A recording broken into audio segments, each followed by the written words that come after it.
Bonjour. Alors je pensais voler aujourd'hui mais il fait un peu froid et ma batterie n'est plus toute jeune et du coup le moteur il refuse de démarrer. Donc je l'ai mise en charge et puis en attendant je vais profiter de l'occasion pour vous faire un petit tour de l'intérieur de la K1.3. Alors on commence de haut en bas. De haut en bas on a donc une boussole sensible au magnétisme, c'est pour ça qu'il ne faut pas mettre de trucs aimantés sur le tableau de bord. Jusque là rien de bien méchant. Alors moi j'ai ajouté un Flying Neuron, c'est une balise qui permet de se signaler aux autres, celle-ci elle est couplée avec le transpondeur, ce qui lui permet de faire de l'ADS-B out et donc de donner aussi l'altitude. Au-dessus a été ajoutée une prise allume-cigare, ce qui est bien pratique pour alimenter la tablette et puis la balise de position. En dessous on a les voyants, alors comme j'ai plus de batterie je les ai pas allumés, mais bon c'est pas très grave. On a la radio et ensuite on a un indicateur de pas à LED. Alors c'est bien parce que ça permet d'avoir un peu de couleur, visuellement c'est intéressant. Par contre on ne sait pas si on est à 7,5, 7,8, 7,9 ou si on est à 8 par exemple.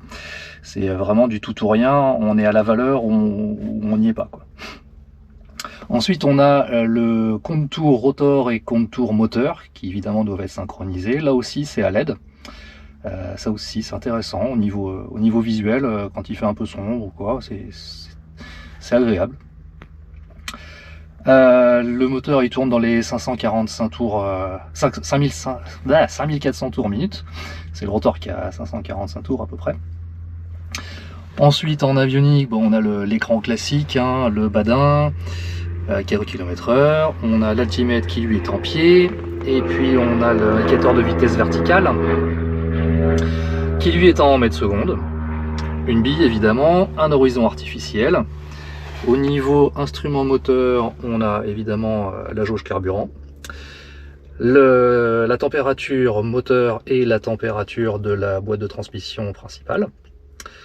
Ensuite on a quelques interrupteurs, énergie, moteur et l'embrayage. Un ajout sur le gouverneur qui n'est pas, c'est pas un équipement de base sur la K1.3. On a un transpondeur et puis ensuite on a un chauffage comme sur les voitures puisque c'est un moteur de voiture.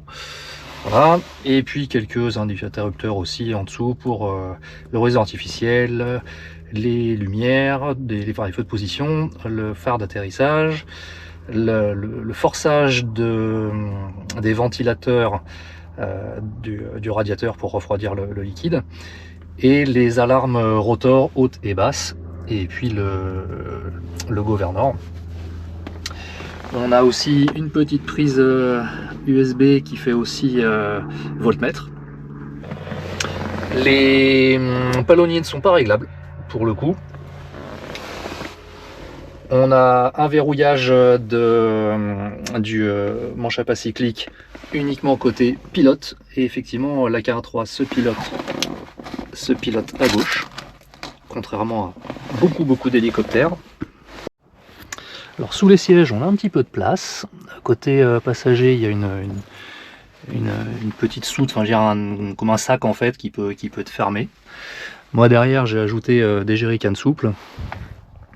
On a une poche devant pour pouvoir mettre la checklist et tout ce qui va bien. Et on a un petit hublot à l'arrière qui ne sert pas à grand chose parce qu'il est vraiment juste derrière la tête. Donc il faut vraiment se contorsionner pour voir à travers. Mais lors de la mise en route, quand il fait un temps tout pourrave et qu'on veut pas ouvrir la porte, ce qui n'arrive quasiment jamais, et ben ça permet au moins de regarder s'il y a quelqu'un.